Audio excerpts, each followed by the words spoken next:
Bonjour, nous allons revoir ici comment placer ou lire un nombre décimal sur une demi-droite graduée.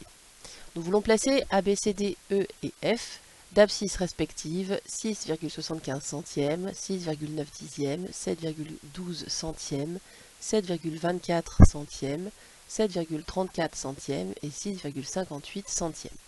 Donc déjà dans la consigne respective d'abscisses respectives signifie que les abscisses sont rangées dans l'ordre des points. Cela signifie que le point A a pour abscisse 6,75 centièmes, le point B a pour abscisse 6,9 dixièmes, le point C a pour abscisse 7,12 centièmes, etc. Là, bien sûr, nous n'allons pas partir de 0 parce que sinon nous n'avons pas la place suffisante pour représenter la droite graduée qui nous permettrait de placer ces points.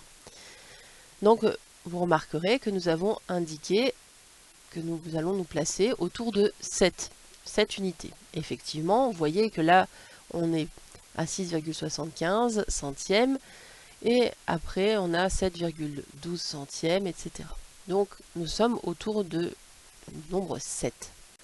Il va falloir en plus que nous puissions aller jusqu'au centième, c'est-à-dire que notre unité, elle doit être partagée en 100 parts égales.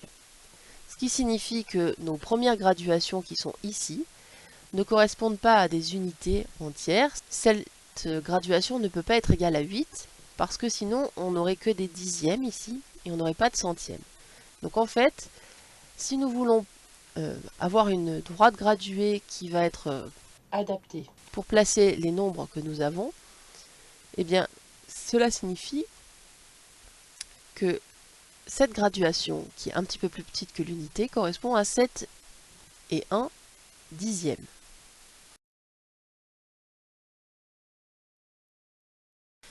Cela signifie que cette graduation correspond à 1 dixième. On a rajouté 1 dixième à 7. Ce dixième est partagé en 10 parts égales. Cela correspond donc ici à des centièmes.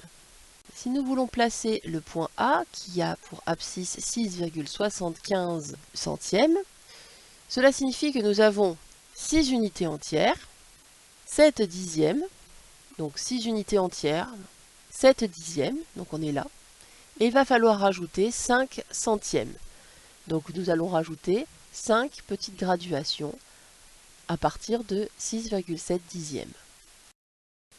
Ici, nous aurons le point A, 6,75 centièmes.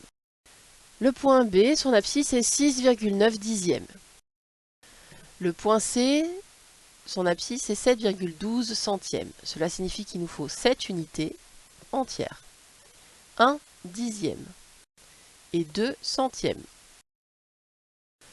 Le point D, son abscisse est 7,24 centièmes. Donc il nous faut 7 unités entières, 2 dixièmes et 4 centièmes. Le point E, son abscisse est 7,34 centièmes. Donc il nous faut 7 unités entières, 3 dixièmes et 4 centièmes.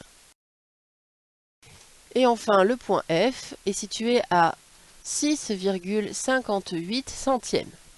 Il nous faut donc 6 unités entières, 5 dixièmes. Alors là, je n'ai pas placé 6,5 dixièmes. Pour placer 6,58 centièmes, on va se placer à 2 centièmes avant 6,6 dixièmes, puisque 6,6 dixièmes, ça correspond à 6,60 centièmes. Le point F